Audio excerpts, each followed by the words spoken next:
అదే RTV app వార్తల్ని క్షణాల్లో చదివే అవకాశం ఉంటుంది. ఒక న్యూస్ పేపర్, ఒక టెలివిజన్ ఛానల్ మీ చేతుల్లో ఎప్పుడు ఉంటాయి. దయాకర్ ఎవరికి పరిచయం లేకున్నా బీఆర్ఎస్ అప్పటి టీఆర్ఎస్ అధినేత ఇప్పుడు బీఆర్ఎస్గా మారింది. అవకాశం ఇచ్చింది, ఎంపీగా విజయం సాధించారు, ఎంపీగా కొనసాగారు. అయితే కట్ చేస్తే తాజాగా రాష్ట్రంలో కాంగ్రెస్ ప్రభుత్వం అధికారంలోకి రాగానే కాంగ్రెస్ పార్టీలో చేరారు. ఆయన పార్టీ టికెట్ ఇవ్వడం కూడా కష్టంగా ఉన్నటువంటి పరిస్థితి ఉంది.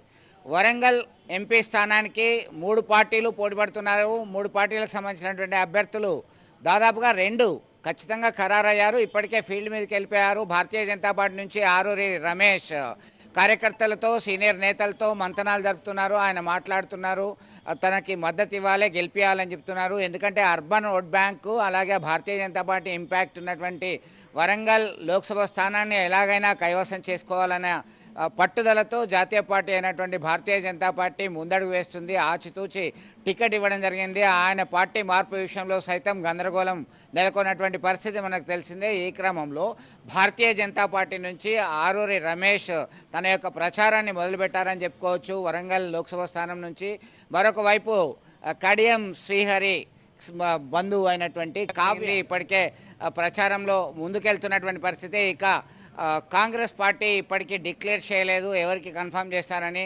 అంటే బీఆర్ఎస్ను వదిలి కాంగ్రెస్ పార్టీలో చేరినటువంటి దయాకర్కి హ్యాండ్ ఇచ్చినట్టే అనేటువంటి విషయం అర్థమవుతుంది. దీంతో సాంబయ్య పేరే ఖరారు చేసే అవకాశాలు ఉన్నాయని చెప్పేసి సమాచారం ఉంటుంది. మొత్తం మీద వరంగల్ లోక్సభ స్థానాన్ని కైవసం చేసుకోవాలనే పట్టుదలతో 3 పార్టీలు కూడా కసరత్తు చేస్తున్నటువంటి పరిస్థితి. మరి ఓటరన్న ఎవరికి పట్టం కడతాడు, ఎవరికి అనుకూలంగా మారే అవకాశం ఉంది. ఇంకా లోక్సభ ఎన్నికలకు సైతం సమయం ఉంది. ఈ సమయం ఉన్నది కాబట్టి దానిలో ప్రజల వద్దకు ఎవరు చేరుతారు, ఎవరి మన్నలు పొందేటువంటి అవకాశం అధికంగా ఉంది అనేటువంటి కోణంలో సైతం రాజకీయ విశ్లేషకులు ఆలోచిస్తున్నటువంటి పరిస్థితి చూడవచ్చు. మొత్తం మీద వరంగల్ లోక్సభ స్థానానికి సంబంధించి ఇప్పటికే 2 పార్టీలు ప్రధానంగా ప్రజల వద్దకు వెళ్తున్నారు. మరొక పార్టీ కాంగ్రెస్ పార్టీ ఇంకా ఖరారు కాలేదు అఫీషియల్గా అనేటువంటి కోణంలో సైతం చర్చ జరుగుతున్నటువంటి పరిస్థితి గమనించవచ్చు.